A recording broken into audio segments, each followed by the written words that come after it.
Comme toujours, chaque jeudi, l'actualité de la semaine revue au travers du prisme de la com. Avec au sommaire cette semaine la com Kardashian, justement. Comment la starlette a-t-elle reconstruit son image pour passer du trash choc au glam chic. Et puis Emmanuel Macron avec les ficelles de son show de mardi, vous verrez qui sont ses grandes sources d'inspiration. Avec nous ce soir autour de ces deux gros thèmes que nous allons traiter avec Anne-Claire Ruel, conseillère en stratégie d'opinion, enseignante à Paris 13. Bonsoir Anne-Claire. Bonsoir. Jackie Isabello est également la fondateur de Corio Link. Bonsoir à vous Jackie. Bonsoir. Et puis Nicolas Boudot, associé au cabinet Tilder. Bonsoir Nicolas. Bonsoir Julien. Alors la com Kardashian pour commencer évidemment. Comment est-elle devenue une superstar mondiale sans être ni chanteuse, ni actrice, ni rien du tout d'ailleurs? Eh bien c'est, pour ceux qui connaissent pas très bien le business Kardashian, c'est un peu Nabila puissance 1000, avec un parcours de notoriété qui est assez intéressant. Au début, elle se fait connaître par des photos comme ce genre de photos-là. On est à peu près au milieu des années 2000. Voilà, c'est Playboy, c'est une célébrité, mais elle va exploser grâce à la diffusion d'une sextape. Ça se passe souvent comme ça dans cet univers. Et puis ensuite, il y a l'émission de télé-réalité sur sa famille, et ça va faire complètement exploser sa notoriété. Regardez. All right, we're ready. No. You're right here. The wind, you guys? Is this necessary? Go change. Awful. No, that is not cute. Yeah, go on. I need someone to make me laugh. Where's Kim? Kim is always late. Here. Get out of our way. Stop. Jealous. Enough. Stop! Enough. That's it, we're done. À cette époque, Nicolas Boudot, Kim Kardashian, c'est une icône cheap en fait. Hein. Elle n'est pas du tout classe. C'est une sorte d'actrice, une sorte de sitcom. On ne sait pas très bien ce que c'est, puisque c'est la première famille à avoir finalement fait ça, c'est-à-dire de la télé-réalité où ils se filment au quotidien. Parenthèse, c'est insupportable à regarder plus de 5 minutes, hein, c'est bouleversant de conneries, mais ça les a rendus extrêmement riches. Donc au départ, c'est programme familial ultra bas de gamme, et puis... extrêmement riche, mais pas glam pour un sou, Anne-Claire Ruel. Oui, pas très glam, évidemment. C'est pour ça qu'il va y avoir un long travail avant de reconstituer l'image de Kim Kardashian dans les médias. Mais ça fonctionne. Ça fonctionne très bien. C'est ça qui... Et c'est vrai qu'il va y avoir un recentrage. Vous allez voir les photos de Kim Kardashian avant ce recentrage. C'est pas très chic. Et puis ensuite, il va y avoir, après sa rencontre avec le rappeur Kanye West, là voilà, ça c'est les photos avant, vous voyez le style, voilà. Et puis ensuite, il y a la rencontre avec Kanye West. Et puis alors, changement complet, vous allez voir les photos après Jackie Isabello. On voit tout de suite, ça n'a plus rien à voir. Il y a eu un énorme travail fait entre-temps. Ah oui, ça c'est la notion de célébrité, et elle conjugue célébrité et proximité alors qu'elle est une people dans l'univers des réseaux sociaux. Si vous revenez très loin, les stars devaient être totalement inaccessibles. Les stars de cinéma disaient que les stars de télévision c'était de la sous-star. Et puis les stars de télévision ont dit que les stars de la télé-réalité c'était de la sous-star. Ouais. Et puis les stars de la télé-réalité disent que les stars des réseaux sociaux c'est de la sous-star. Elle canalise une audience, donc elle comprend les codes de la com, et par rapport à d'autres qui sont très proches et qui sont assez, j'allais dire, naturels, elle retrouve ces espèces de vieux relents des stars d'antan du cinéma des années 30. Je sais que je vais faire hurler certains en disant ça, mais elle prend la lumière, elle travaille ses photos, il y a une vraie composition.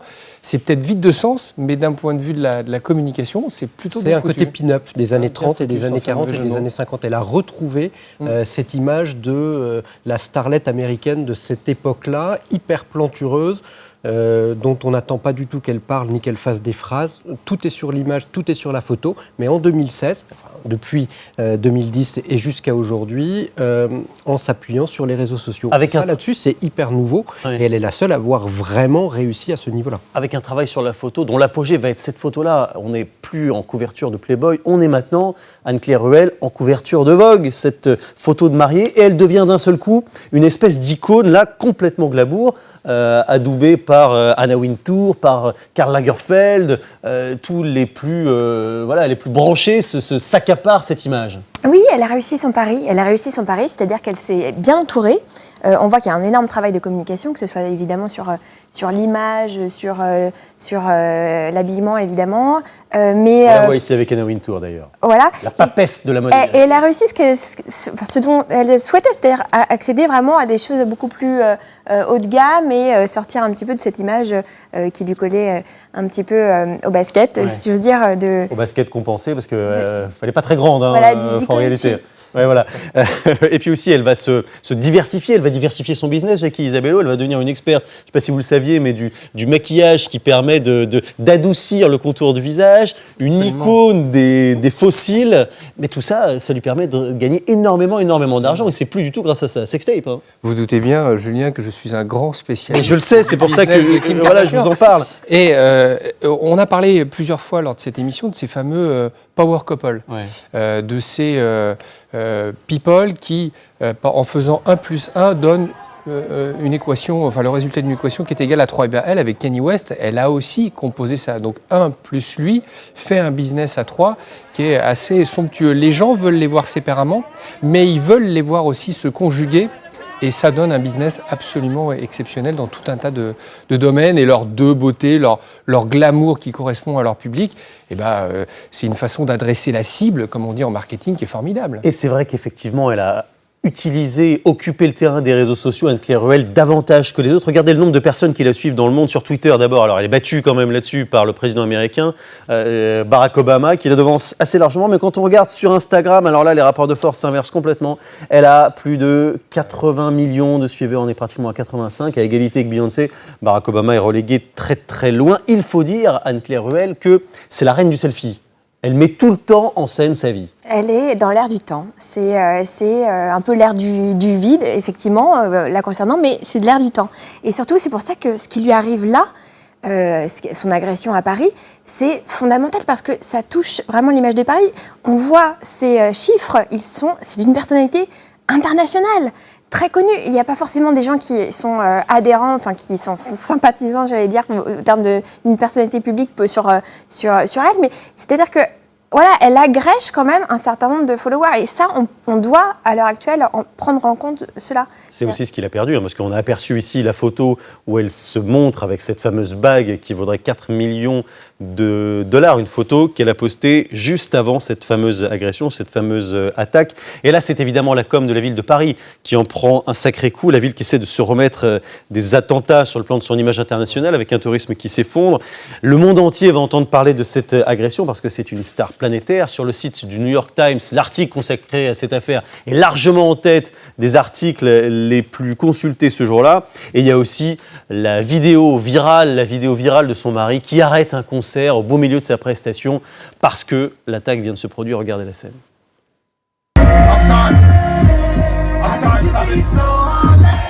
I'm sorry, there's a family emergency. I have to stop the show. Et voilà donc pour ce double effet, si l'on peut dire, pour l'image de Paris. Plutôt, il y en a partout sur les médias et les journaux étrangers. Ça fait la une partout, et notamment évidemment dans les pays anglo-saxons. Regardez. Breaking news this morning, Kim Kardashian robbed at gunpoint in Paris late last night. Breaking news from overseas about Kim Kardashian. You know, this is really scary. The reality star was held up at gunpoint inside her hotel room in Paris last night. Breaking overnight, did you hear about reality star Kim Kardashian? She was tied up and robbed at gunpoint in Paris. Et voilà, on lui a pointé un pistolet sur la tête à Paris. Nicolas Boudot, comment se relever d'un coup d'image pareil, aussi négatif ? Ce sera très très difficile. C'est l'équivalent, toutes choses étant égales par ailleurs, d'un acte de terrorisme en fait, en termes de retentissement mondial. C'est-à-dire que d'un seul coup, les caméras du monde entier se tournent vers Paris sur quelque chose de négatif, comme au mois de novembre dernier, comme en janvier dernier, et comme à Nice cet été. C'est-à-dire que d'un seul coup, la France... Encore une fois, toutes choses égales par ailleurs. Toutes choses étant égales par ailleurs, je l'ai dit. Oui. Mais les caméras, d'un point de vue médiatique, on traite le sujet de la même façon, avec la même puissance, et cela touche l'image de la France et de Paris en particulier, exactement de la même façon et avec le même effet négatif et avec les mêmes conséquences sur le tourisme. On dit qu'un pistolet a été pointé sur la tête de Kim Kardashian. Je ne suis pas certain qu'il faille viser ça pour lui faire beaucoup de mal, compte tenu de sa réussite plutôt basée sur d'autres parties de son corps. Mais comment se relever de ça pour la France, pour revenir à notre sujet? Avec le temps. Ce sera extrêmement difficile, ce sera extrêmement long, parce que l'image de la France, elle est abîmée, et l'image de la sécurité de la France, elle est abîmée durablement, et pour l'instant, le gouvernement s'emploie à rassurer les populations mondiales, mais ça va prendre beaucoup de temps. Et voilà, ce type d'attaque grave, si elle se multipliait, rendrait encore plus difficile. Il y a eu un communiqué, Anne-Claire, oui, il y a une réaction d'Anne Hidalgo, mais bon... Il y a eu une réaction très vite d'Anne Hidalgo qui avait immédiate, qui avait un objectif premier, c'était de faire taire les polémiques. Parce que c'est Nathalie Kosciusko-Morizet qui avait pris la parole sur une antenne de radio pour dénoncer un petit peu le fait que Paris serait soumise à des menaces, que la sécurité ne serait pas absolue. Ça a été repris par Florian Philippot du FN. Donc tout de suite, elle a calmé le jeu avec un communiqué. Ça calme peut-être le feu, mais uniquement sur le terrain national. Sur le terrain. Et en plus, ce qui est vraiment dommageable pour la mairie de Paris, c'est qu'il y a quelques jours de cela, ils ont lancé un petit spot promotionnel pour la ville de Paris, dirigé par Jalil Esper et avec en partenariat avec le secteur du luxe. Alors un spot qui vaut ce qu'il vaut, parce qu'il est un petit peu gentillet et un petit peu, un peu décalé. En tout cas, c'est évidemment complètement disproportionné par rapport à cet événement, Jacques Isabello. Eh bien, pour compléter ce qu'ont dit mes petits camarades, je dirais que ce qui est effrayant là-dedans, c'est de mettre en exergue le côté caricatural de l'information pour la ville de Paris. J'entends par là que Marseille est caricaturée en étant la ville où on se tue à la calache pour se déchirer ou se répartir le marché de la drogue. Les Américains ne sont jamais en reste lorsqu'il s'agit d'indiquer qu'il y aurait, rappelez-vous, des no-go zones à Paris, des endroits où on ne pourrait pas aller. Donc ça renforce ce sentiment et c'est d'autant plus détestable pour l'économie parisienne que les autorités du tourisme ont dit que depuis le début de l'année, on avait perdu 3 à 4 millions de touristes à Paris du fait des attentats. Ça va renforcer ce sentiment d'insécurité et cet aspect caricatural est lui encore plus préoccupant que l'aspect oui, parce que ça met beaucoup plus de temps terrorisme. Pour corriger une caricature ou une image biaisée qu'une forme de réalité. C'est très long. On passe à la com politique maintenant avec le show Macron, c'était mardi soir.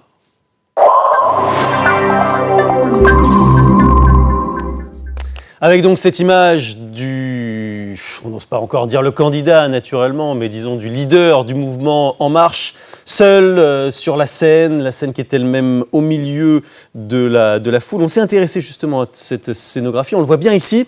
Emmanuel Macron, il a repris le principe de l'agora avec une scène centrale, et puis lui qui passe comme ça d'un des 4 côtés de la scène à l'autre pour occuper l'espace, pour faire le spectacle. Pas de notes écrites, mais des prompteurs à chaque coin de l'estrade. Sur la forme, il faut reconnaître, Nicolas Boudot, l'effort de modernité. Oui, effort de modernité relatif, parce que le fait que des candidats ou des hommes politiques se trouvent les autres au centre vraiment comme agora, le maire le fait un petit peu. C'est pas sans prompteur. Sans prompteur du tout. Sans prompteur du tout. C'est au milieu d'une salle, il répond à des questions comme ça pendant une heure et demie.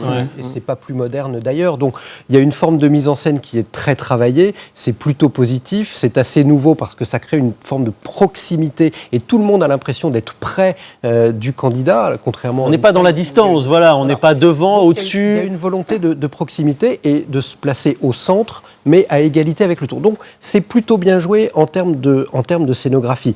Le problème, et on va sans doute y venir, c'est que ça manque considérablement de fond. C'est-à-dire que si la forme est à peu près réussie, même si on peut discuter de sa modernité, il n'y a pas de fond. Alors ça reprend... Effectivement, d'autres l'ont fait, notamment un gourou de la communication, mais qui est surtout un gourou de la tech, qui est le patron de Microsoft. Regardez, il s'appelle Satya Nadella. Alors ça, c'est l'un de ses shows. C'est dans une arène d'une toute autre ampleur, évidemment, parce que voilà, les shows du gourou de Microsoft, ils sont attendus comme des méga concerts pratiquement. C'est une autre dimension, Anne-Claire Ruel, mais le principe est le même. Le principe est exactement le même, et ce que j'allais dire, c'est que ça ressemble un peu au gourou de la tech. Effectivement, c'est une keynote, quoi. Il est au milieu de tout le monde. L'objectif, c'est de montrer un peu l'agora, donc le fait de discuter au milieu de la cité. C'est très mis en scène, évidemment. C'est pour ça que la modernité, elle est toute relative. Les politiques s'y sont mis, mais très tard, finalement, par rapport même aux dirigeants d'entreprise aujourd'hui qui interviennent sur scène. Donc voilà, sur le fond, je rejoins mes camarades, et ça manque un peu de structure. Allons-y sur le fond, puisque évidemment, on le dit chaque semaine ici, la forme n'a d'intérêt que s'il y a un petit peu de fond à raconter. Et c'est vrai que de ce point de vue-là, il y a eu une relative déception. Quand l'écrin est beau mais qu'il n'y a rien dedans, c'est vrai, j'ai qu'Isabello, que voilà, c'est forcément déceptif pour le public et pour les médias qui attendaient avec avidité ce rendez-vous et le lendemain, qui n'en ont pas tiré grand-chose. Alors permettez-moi juste de revenir un tout petit peu en arrière. Rendons à César ce qui appartient à César. C'est Steve Jobs qui a inventé ce format. Mais il n'était pas au milieu, hein. C'est pour ça qu'on a montré plutôt Steve Jobs, le patron de Microsoft. Ça a été remodernisé depuis Steve Jobs. Oui, mais il a tout fait, Steve Jobs. C'est-à-dire que se séparer d'un pupitre, se séparer d'un micro, se séparer d'un support visuel, et surtout, parce que ce qui est innovant là-dedans, c'est que dans la façon de discourir, les hommes politiques mettent en avant le pourquoi, ce qui a été la grande force de Steve Jobs. C'est-à-dire, je ne vais pas vous fourguer un truc avec plein de matériel et plein de techno, je vais vous expliquer pourquoi vous allez l'acheter. Et là, ce qu'on reproche à Emmanuel Macron, c'est que derrière cette modernité, il ne nous explique pas pourquoi il faut acheter du Emmanuel Macron. Donc quand la copie n'est pas à la hauteur de l'original, on a une asymétrie, on a des incohérences qui aujourd'hui commencent à nous agacer. Alors, on nous a dit qu'Emmanuel Macron était un petit peu en teasing. Bon, certes. Ensuite, on s'est dit qu'il commençait à nous aguicher. Certes. Maintenant, on commence à se dire que c'est le roi des allumeurs, c'est-à-dire qu'il va nous tenir en haleine comme ça et il ne va jamais nous embrasser sur la bouche. Donc, on a envie de fond. Les gens en ont assez. Cette espèce de façon de faire est assez insupportable. Et je termine juste en disant que ce que je viens de dire, je le déconstruis parce qu'il a commencé à nous donner quelques indices. Il déambule comme le faisait François Hollande et il commence à castagner sévèrement ses adversaires putatifs de droite. C'est ce qu'il a fait à Strasbourg en tout cas. Donc vas-y Emmanuel, on attend le fond maintenant. Lâche-toi. Il a un peu castagné, il a surtout martelé un slogan, la France qui subit. De ne plus subir. L'impression de subir. De subir le choix des autres. C'est cette France qui subit le changement, qui subit le terrorisme, qui subit le changement climatique. Il met tout le temps ça. C'est assez traditionnel en fait, Anne-Claire Ruel, ce genre de message. Finalement, Macron, c'est comme les autres. Oui. Et qu'est-ce qu'il fait Macron? Il essaie d'occuper le terrain médiatique, coûte que coûte. Ouais. En 3 temps, c'est-à-dire sa mise en marche, voilà, les gens qui sont allés recueillir les données, là, l'espèce de diagnostic, et après, il doit venir avec son projet. C'est ni plus ni moins une concertation syndicale, hein, ça marche toujours de la même façon. Hein.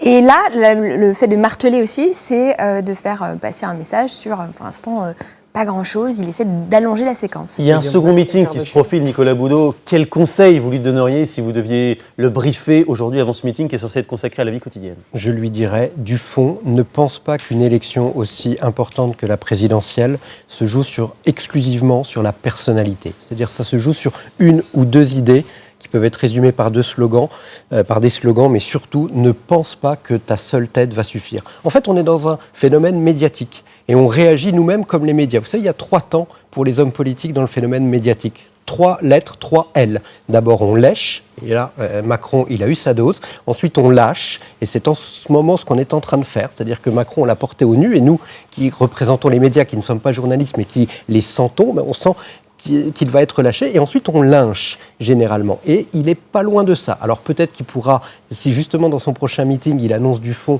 et qu'il prend une forme de densité supplémentaire, il pourra se sortir de ce toboggan sur lequel il est en train de glisser, mais à mon avis, ce sera très très compliqué. Il nous reste 10 secondes. Un conseil, Anne-Claire Ruel. Il faut qu'il arrête de se comparer à Kennedy. C'est-à-dire que ses équipes n'arrêtent pas de faire l'allusion à Kennedy, et justement... Il était élu, Kennedy. Voilà, il était élu, il était sénateur, il avait du fond, et donc voilà, qu'il muscle un peu son fond. Muscle ton jeu. Muscle ton jeu, il faut qu'il se fasse coacher par Aimé Jacquet, Emmanuel Macron. Merci beaucoup à tous les 3. Le Grand Soir, ça continue avec maintenant le Grand Soir, l'actu du Grand Soir politique.